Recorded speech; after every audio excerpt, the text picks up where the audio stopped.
आज के इस वीडियो लेक्चर के माध्यम से बेसिक कंसेप्ट ऑफ वर्ब पर चर्चा करेंगे, जिसके अंतर्गत definition of verb and types of verb पे बात करते हैं। तो सबसे पहले देखिए डेफिनेशन क्या होता है, वर्ब कहते किसको है।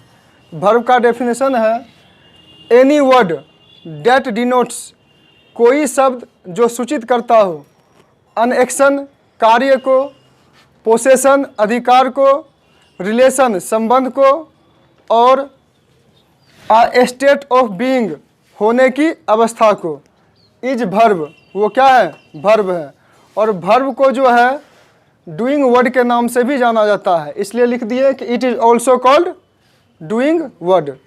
तो वर्ब का डेफिनेशन आप समझ गए कि वर्ब जो है कार्य की अवस्था को, अधिकार को, संबंध को या किसी भी कार्य के होने की अवस्था को एक्सप्रेस करता है। वर्ब दो प्रकार के होते हैं मुख्यतः।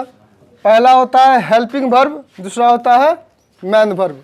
तो हेल्पिंग वर्ब किसे कहेंगे, तो हेल्पिंग वर्ब जो है is used to helps.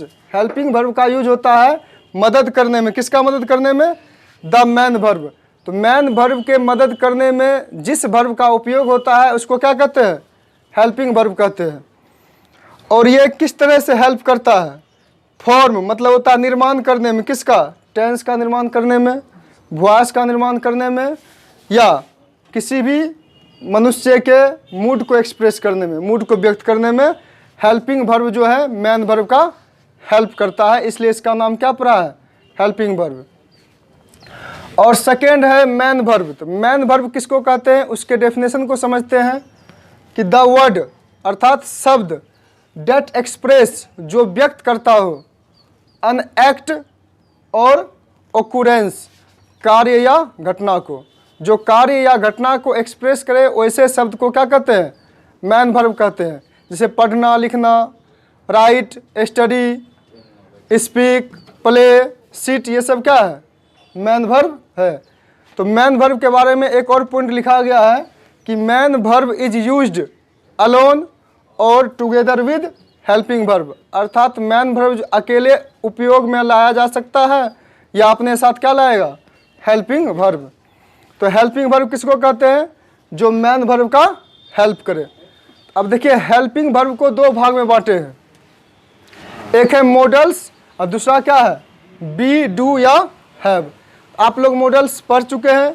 There are 13 modals in English grammar, जिसमें कुछ महत्वपूर्ण को लिख दिए हैं। जैसे हो गया may, can, could, shall, should, ought to. इसके अलावा भी और हैं, तो उसको आप देख लीजिए वीडियो के माध्यम से। और देखिए दूसरा क्या है, बी, डू और हैव। तो बी के अंतर्गत क्या होता है, बी का 3 फॉर्म है। ये वर्ब का फर्स्ट फॉर्म हुआ, ये सेकंड फॉर्म हुआ, ये थर्ड फॉर्म हुआ। बी के अंतर्गत बी खुद आता है, बी का मतलब होना होता है, फिर इज है, एम है और आर है। उसका सेकंड फॉर्म क्या होता है, ये सारे जो वर्ड है इसके सेकंड फॉर्म क्या होते हैं, वाज होते हैं, और ये आर का क्या होता है, वर होता है। और थर्ड फॉर्म क्या होता है, बिन होता है। अब उसके बाद क्या है, डू। डू का भी 3 फॉर्म होगा, क्योंकि वर्ब का मुख्यतः 3 फॉर्म होता है, first form of verb, second form of verb and third form of verb. और चौथा फॉर्म में आईएनजी लगाते हैं और पांचवा फॉर्म में एस या एस का यूज करते हैं। तो थर्ड फॉर्म तक जो है इम्पोर्टेंस उसका ज़्यादा रहता है। अब देखिए डू को 3 भाग में बांटा गया है। ये क्या हुआ, फर्स्ट फॉर्म, ये सेकेंड और ये थर्ड फॉर्म।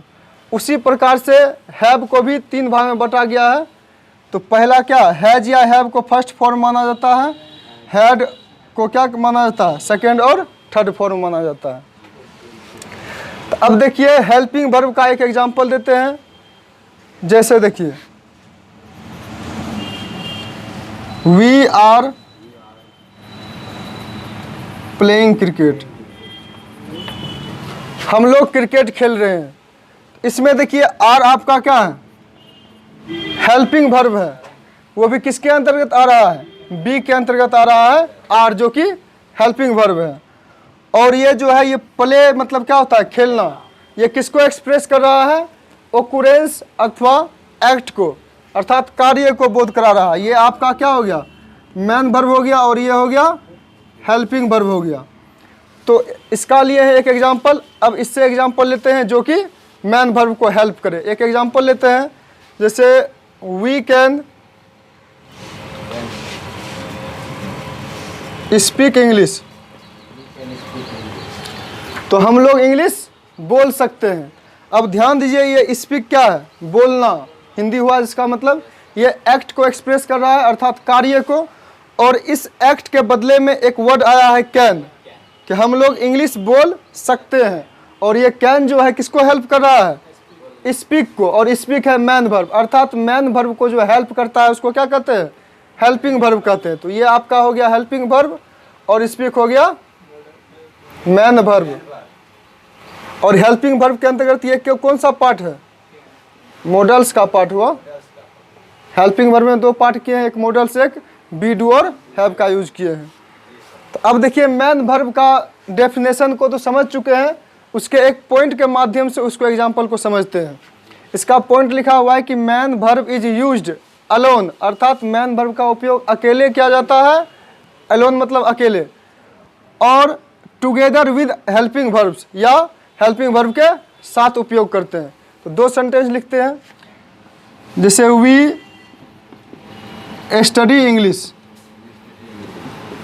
हम लोग अंग्रेजी पढ़ते हैं। तो अब इसमें ध्यान से देखिए, हेल्पिंग वर्ब कहीं दिख रहा है, हेल्पिंग वर्ब यहाँ लिखा हुआ है, इसमें से कोई भी वर्ड यहाँ दिखाइए तो नहीं दिख रहा है। अर्थात मैन वर्ब जो है ना अकेले यूज किया जा सकता है। तो ये अकेले आया, ये आपका क्या हुआ, मैन वर्ब। और टुगेदर विद हेल्पिंग वर्ब, ये हेल्पिंग वर्ब के साथ भी यूज किए जाते हैं। जैसे एग्जांपल लिखिए, दे वर प्लेइंग पबजी रे, जी सर, हाँ पबजी पे ध्यान जाता है, सब कुछ पे ध्यान नहीं देना है, इंग्लिश स्पोकन पे ध्यान देना है। यहाँ देखिए दे वर प्लेइंग पबजी, यहाँ देखिए प्ले क्या है, वर्ब है, उसमें भी वर्ब का फोर्थ फॉर्म ये है। तो ये मैन वर्ब का काम कर रहा है, और इसके साथ क्या आया है, वर, जो कि हेल्पिंग वर्ब का एक पार्ट है। तो ये यहाँ जो है मैन वर्ब को क्या कर रहा है, ये हेल्प कर रहा है, इसलिए इसका नाम क्या हो गया, हेल्पिंग वर्ब। इस प्रकार से इस वीडियो के माध्यम से बेसिक कंसेप्ट ऑफ वर्ब को सीख चुके हैं कि वर्ब दो प्रकार के होते हैं, एक होता है हेल्पिंग वर्ब, दूसरा होता है मैन वर्ब। दोनों के डेफिनेशन, एग्जाम्पल और सेंटेंसेस को भी हम लोगों ने इस वीडियो के माध्यम से देखा है। आप इसे स्क्रीनशॉट के माध्यम से नोट कर सकते हैं। यदि यह वीडियो आपको समझ आए तो दोस्तों के साथ शेयर कीजिए।